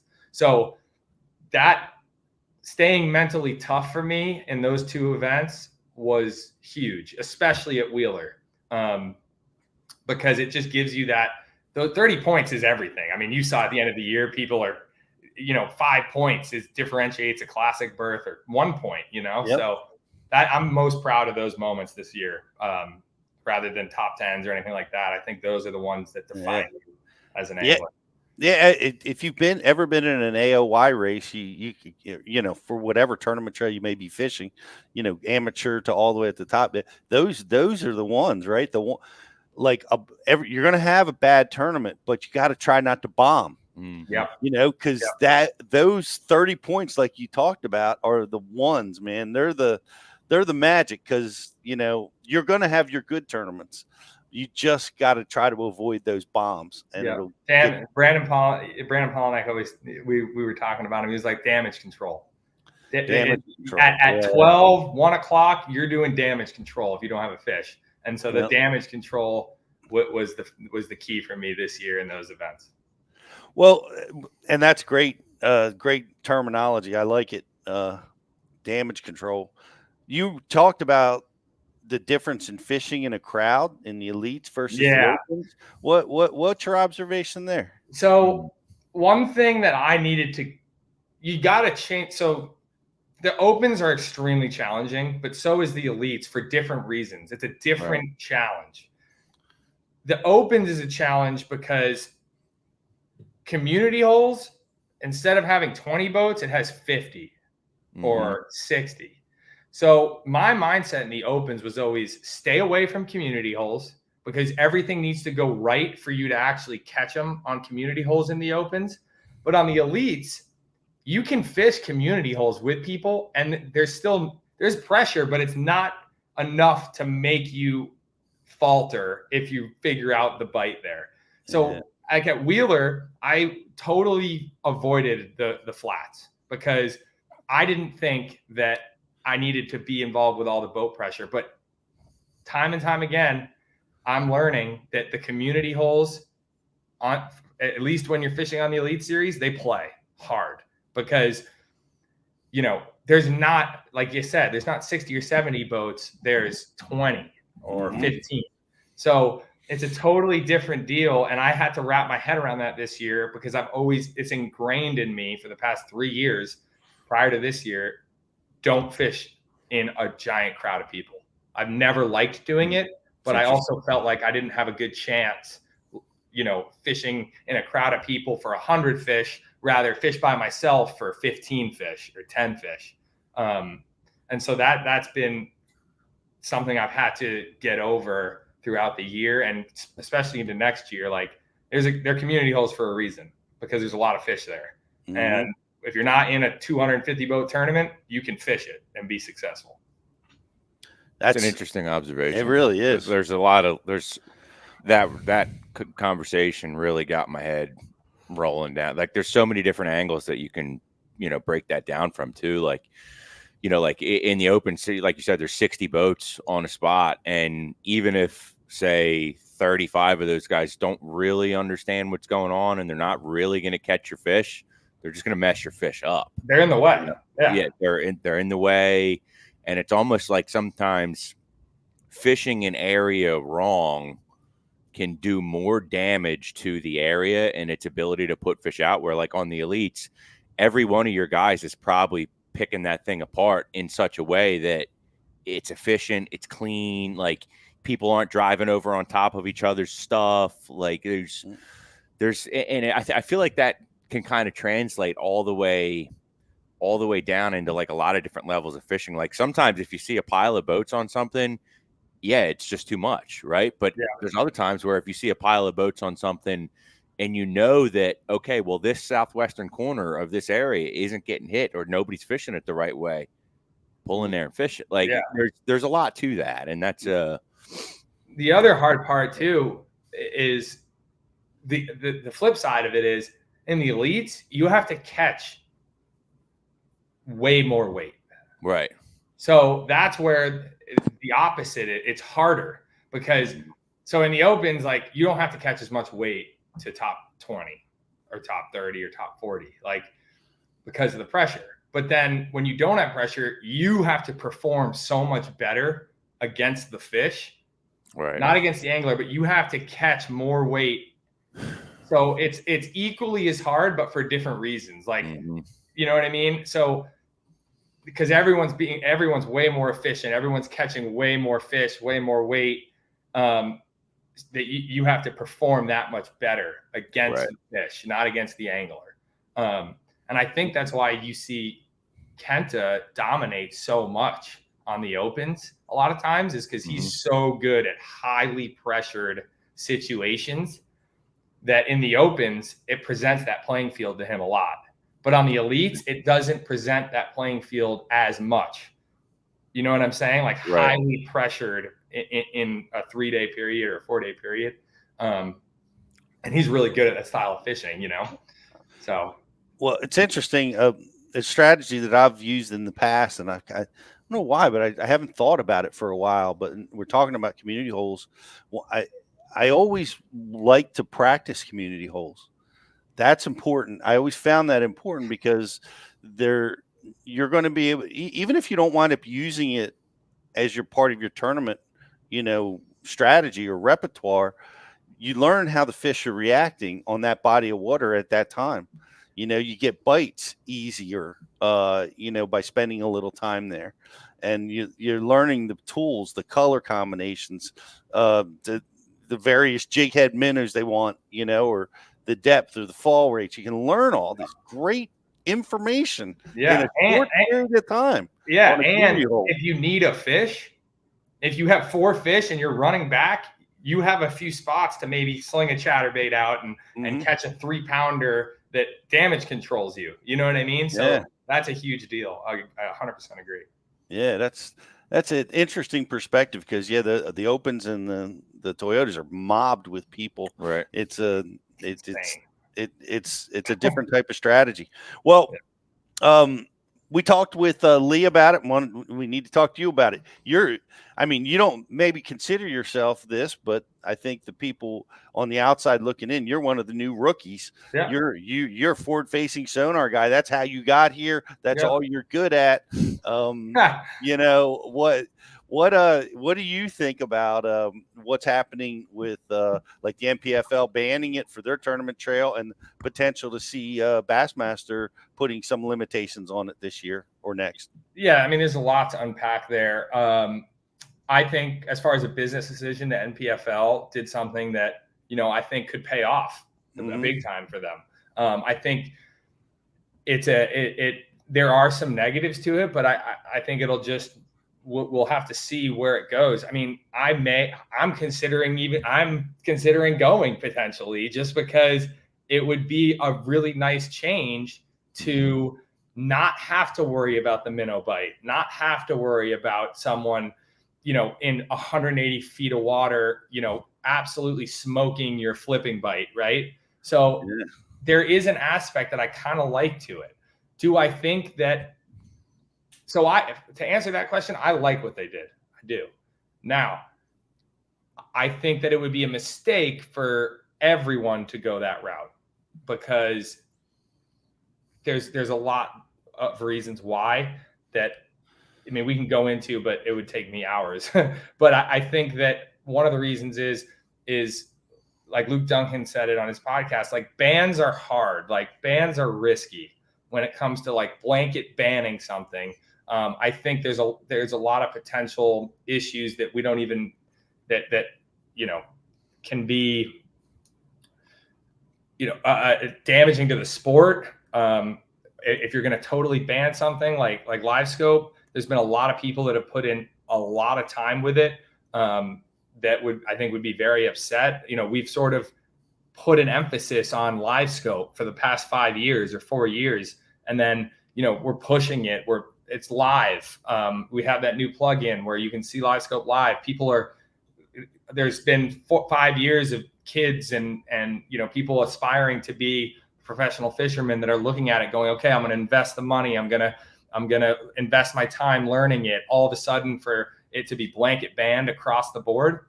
Don't love that. Right. But NPFL's decision I like because it's going to differentiate them. And I think that, it'll be a unique tournament series trail to watch next year and just see, okay, without live, how is someone going to win Pickwick? How is someone going to win Fork? How is someone going to win wherever they're going to go? Right. So I think all eyes will be on it, especially, I don't know what they're doing for their live coverage next year, but I'm sure they've got something in the works. I will be tuning in, I promise, and potentially fishing if I can figure out, if they let me in, and if I can figure out, sponsor dollars for it. Right. Well, it's interesting. Lee's interested. He wants to fish it too. And I think you're right from a business model. I think that's it's definitely going to separate them, and we'll see how that goes. But what Lee had a strategy for Bassmasters. What he thinks they should consider is doing a 50-50 ban. Do you think there should be any limitations in the elites? What I think is, a 50-50 is the wrong route. No offense to Lee. I just don't there's so many uncertainties. I just think that, and then who's to say that, why is the first half of the schedule no LiveScope and then the second half you have it? What if I wanted it to be the second half we don't have it and the first half we have it because I'm more comfortable in the north without it? You know what I mean? So there's a lot of that way. I think there'd be a lot of arguments as far as which lakes we have it, which lakes we don't. I think it would cause a lot of controversy. I think it would also put an asterisk on, oh, well, he only won because that was the tournament they didn't have LiveScope, or he only won because that was the tournament they did have LiveScope. So do I think there needs to be limitations? Yeah, but I don't think the 50-50 model is necessarily the best route. Would I hate it and would I not fish? No, I mean, I think it would be kind of interesting, but I just don't know if that's the best route for Bassmaster. I think that it would be hard to regulate. There's a lot of variables that I don't think it would work all that well. I think that the screen limitations and the LiveScope transducer limitations are needed, and my reasoning is a little different. I don't think it changes that much as far as who's going to catch them and who isn't, or whatever anyone wants to argue, all the keyboard warriors on social media. But what I think it's going to do is it's going to give someone like me, who was in a blue canoe when I was 12 or 13 or 14, a little bit more of a sense of this is possible, and not seeing $65,000 or $70,000 of transducers and graphs and all this technology that not only do I have to buy a $40,000, $50,000, $60,000+ bass boat, but then I have to invest $40,000 more in electronics in order to potentially do this for a living one day. That's what I don't like about the whole the current situation is you're seeing 5 LiveScope transducers and 7 graphs. It's like enough's enough, in my opinion. I think that's too much. And it sends a message to the kid that this is untouchable. Yeah, exactly. And I think that's just not, it's too much. Yes, I have graphs on my boat a lot. I have 5, but I couldn't afford that unless I was with Humminbird, right? Like I couldn't, so I think, and I only have one forward-facing sonar unit. I've never had more than one forward-facing sonar unit on my boat. And yeah, did I feel at a disadvantage at Champlain? Absolutely, 100%.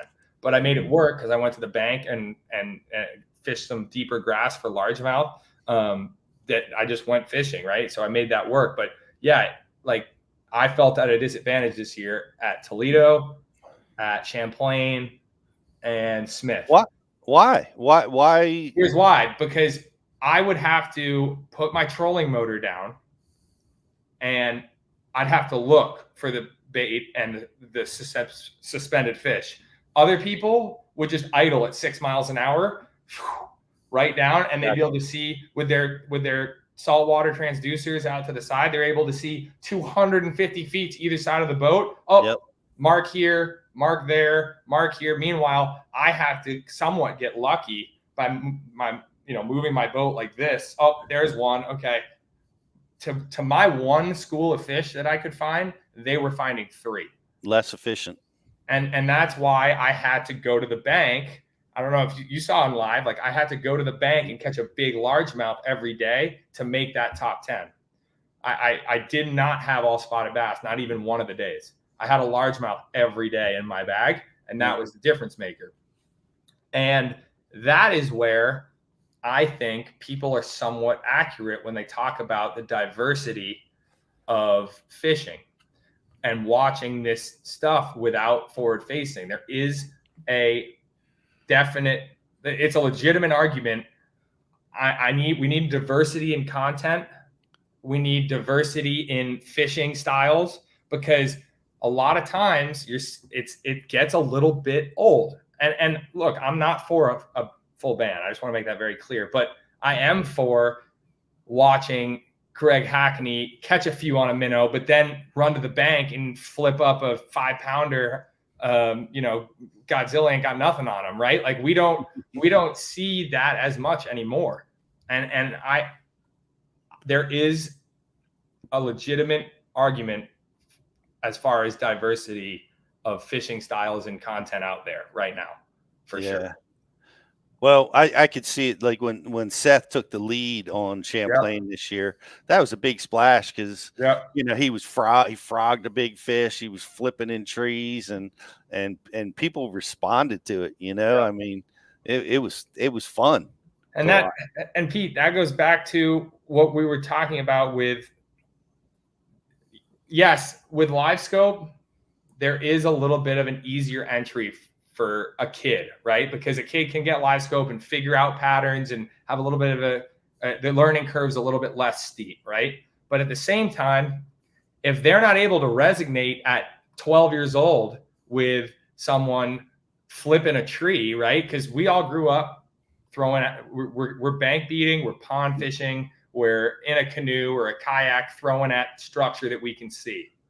If bass fishing becomes only catching fish in the middle of the lake, people that are watching aren't able to resonate with those fish catches as much as they are with fighter flipping in a tree, someone throwing a frog in a mat, someone flipping a dock. Like they're not able to resonate with someone, catching a 5-pound smallmouth and there isn't a piece of structure to be seen.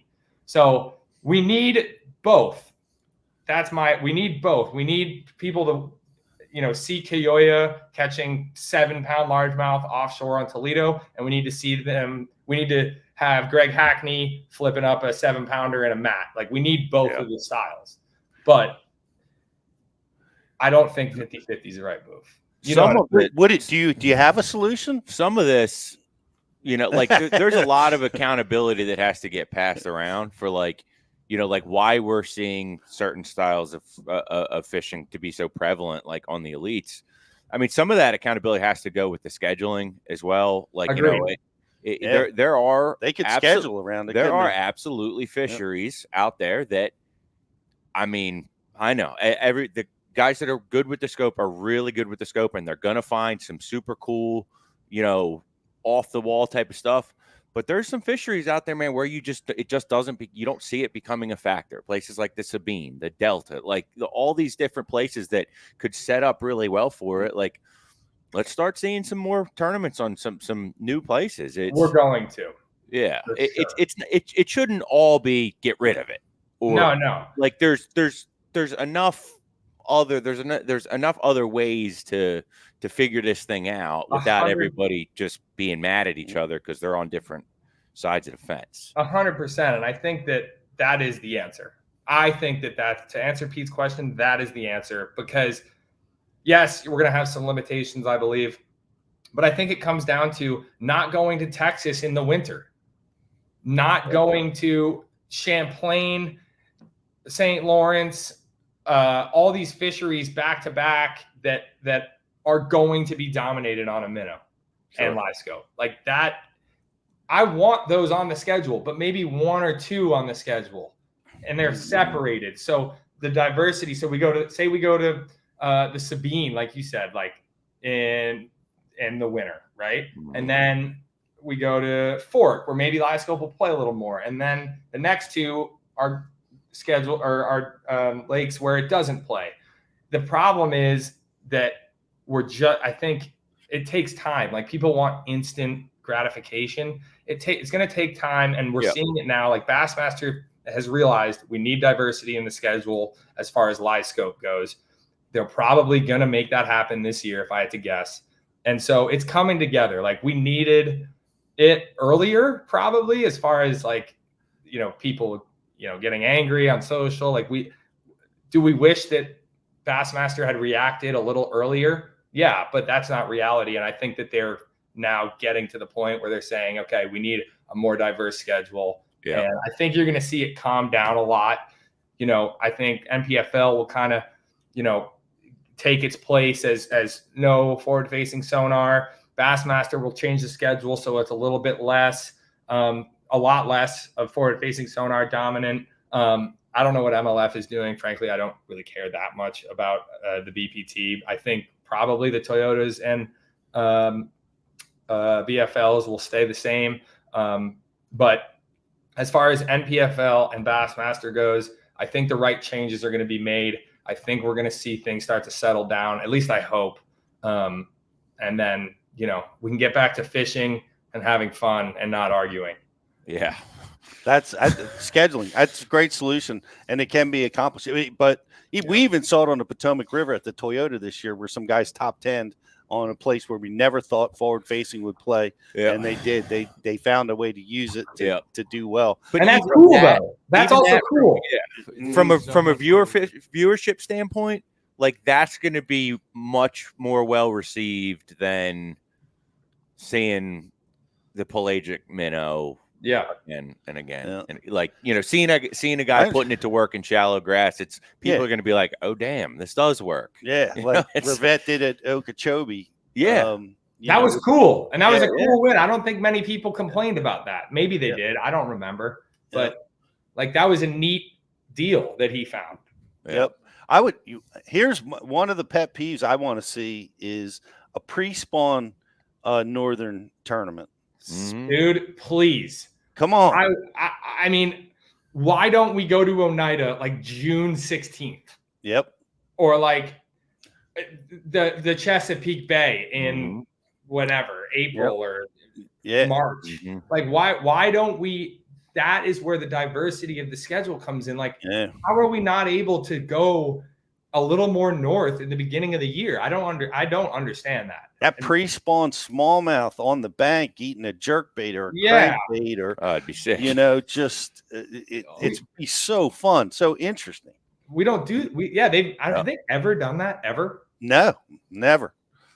A lot of it is the closed season impacts things. Well, but that's only in New York, really, isn't it? New York and yeah, I would guess that's true. I don't really know what Michigan and all the other places do with the closed season, but I would love it because I've seen it. We get up and you do too. We get a chance at these big giant blimps, female smallmouth, just crashing the banks, feeding on perch and everything they can feed on, getting ready to make beds, but they haven't made them yet. And it's just awesome. The weather can be harsh. That's a big challenge. The wind can blow. Yeah. But it can be cold, but man, the fishing, we've never seen that on TV. I would love to make the schedule. Like, if I could make the schedule, like, oh, dude, I mean, and it wouldn't even be in my best interest. I just want to see some diversity. I really do. Like, I want to see.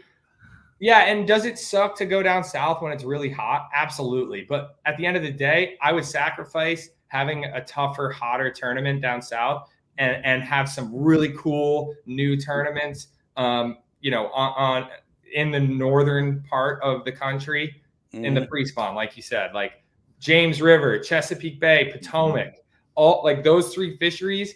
Imagine if we could go there. It's dude, it would be awesome. It would just be new too. You'd feel like you had a breath of fresh air in practice and different styles of fishing and, you know, all that. I think that's great. The scheduling is a real big answer for diversity. They're on to that. I mean, it makes a lot of sense. But unlike you, if I was in charge of the schedule, we would be going Potomac, Delaware River, Hudson River, and then repeat. Just rinse and repeat. Pete Lusek, champion. That would be my choice, but that would be fun. But man, dude, it's always great hanging out with you. Congratulations, top 20 finish in AOI rookie season. Just amazing. You've got another great season coming up here in the elites. You got a classic in Texas are you going to prepare for that? Is that open? Can you go check it out? Yeah. So this year I pre-fished 2 events on the Elite Series schedule, and I won't do it again. I'm not pre-fishing any elite events unless it's painfully obvious. It's 2 hours down the road or something, right? Yep. But the classic is one event that I will go and graph depending on where we are. I think I'm going to stay at Zaldane's, and I'm going to go and I'm going to spend a week there just graphing, looking for brush, looking for hard spots, just because, obviously that event's life-changing and I want to be as prepared as possible like I do for the elites, but I feel like I can do a lot of it on Google Earth. But just because it's the classic and we're guaranteed some money, because the money thing's another thing. Like, I'm guaranteed $10,000, right? So I'll take some of that and go out and make a trip out there and try to do, have another top 10 finish, but really I want to win. Yeah. Well, it's winner take all, man. And at those derbies, there's no doubt about it. That's cool that you're going to practice. And that, just a shout out to Zaldane. What a great piece on live, putting that glide bait to work on Champlain. That was fun. Super cool to watch. Super cool to watch. And watch them, all those fish miss and get off as it can happen with that, but then executing on some awesome stuff. But well, that's great, man. Well, I want to wish you great luck. We're going to stay in touch. Oh yeah. We'll talk to you through the fall, and as we get ready for the season coming up. But it's really good perspective on forward facing sonar. I appreciate that, and congratulations again, and thanks for being with us, man. Yeah, no, it's been awesome, and thanks for sticking with me all year so we can talk about the rookie season. And that was awesome to be able to chat with you guys and also do some awesome seminars. I mean, we had so much fun doing those this year. That was amazing. A lot of that underwater stuff was very, very cool. And I was diving in, filming the shot. It was cool. That was a fun couple days. I know. Sure. It took it to the next level for us. Jeff, we need you diving in on the next project. Come on, Jeff. We need to get that shot. Okay, great job again. Thanks for being with us, Kyle, Patrick, everybody. Thanks so much, man. Great year. Have a great fall. Guys. Thanks, all right. Well, what an interesting deal. And you nailed it, Rich. I think that's the obvious choice, right? Where you don't have to use regulation, you can use schedule. Yeah. I mean, I'd like to see it, and like I said, Hasn't that been what we've been saying from day one, though? It is. We can schedule around it. Yeah. Money talks, and they go to where they want to go. That's the bottom line. To a certain extent, and like guys are gonna find it and be able to use it, but again, it's the way it gets used. Like when JT won on the Bay, the whole top 10 that was fishing that flat, they were all scoping.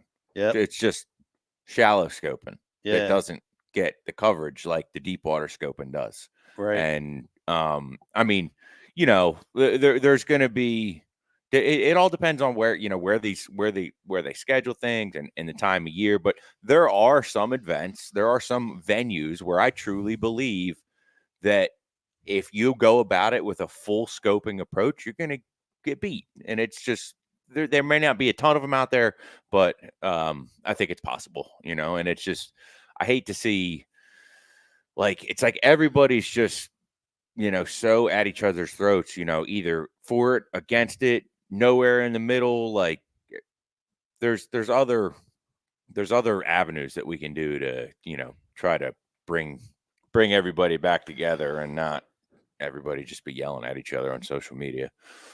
I like that strategy, like that solution, and I like the Bass University box. Have you guys signed up for the Bass University box through Fish Vault? The new box is being distributed right now. Do we get to open it? That's arriving at your doorstep shortly. You either got it or it's coming the next day or two. Outstanding. Right. What are the highlights of that box? Give me one or two. Let's see. I'll tell you. I know we got Greg DePalma in there. Okay. It's his topwater seminar, so you're going to get a buzz bait with that. You also get Fred Urbanus's Frog Fury topwater bass fishing secret. So you get the Boom Boom Freddy Frog, the one with the little frog fur. The frog fur. Which is pretty cool. And then we got I cannot read. Why Fish Topwater Lures for Bass with Lee Livesay. You're going to get a Zara Spook in that one. And then another topwater lures. This is kind of a topwater box. But with Ike and Ellen, you get a Rapala Skitter Pop with that one.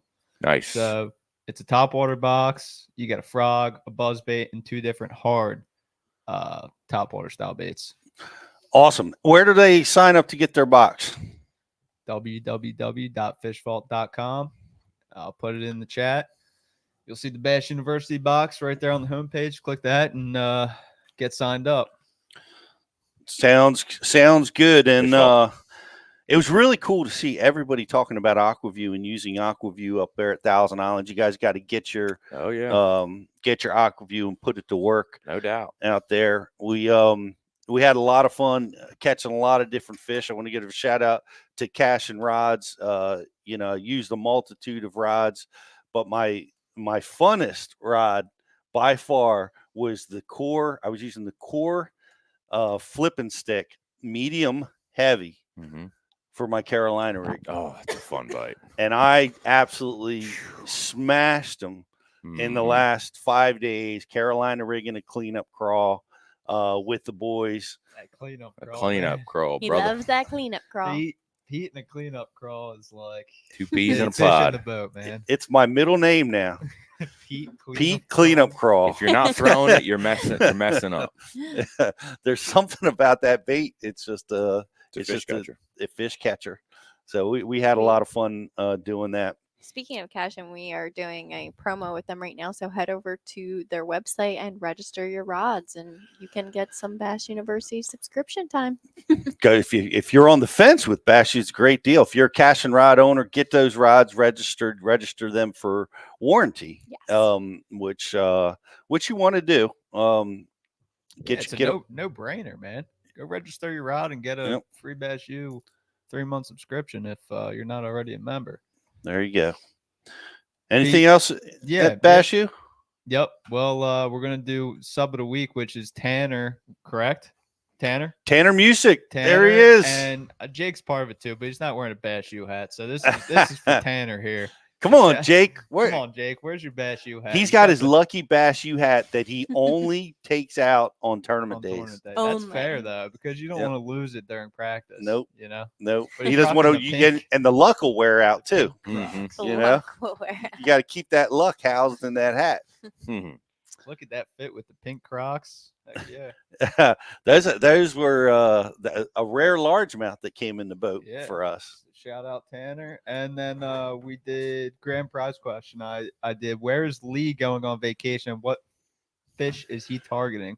And looks like Nick Mayberry got it. He's going to Venice and Redfish. That's right. So, man, that place is amazing. I hope I hope I get a chance to get back there again I thought someday. you were talking about Venice, Italy. Is Yeah. that Yes, that's correct? that. I thought That that's. is, I was yeah. like, why But is isn't Lee that- going to Italy? I don't think they'd even let him in that country. And then you said, They don't have bush beer there.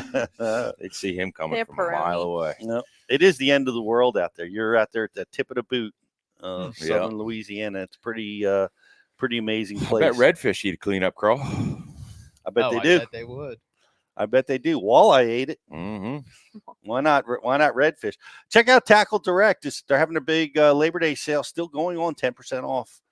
Most things across the board over there at Tackle Direct. Heck yeah. And we have our like and share winner is Todd Oliver. Thank you for liking and Todd. sharing, Todd. Todd. Appreciate you hanging out with us. Appreciate all you guys hanging out with us. We look forward to seeing you next week with another episode of Bass University Live. Are we all good? Mhm.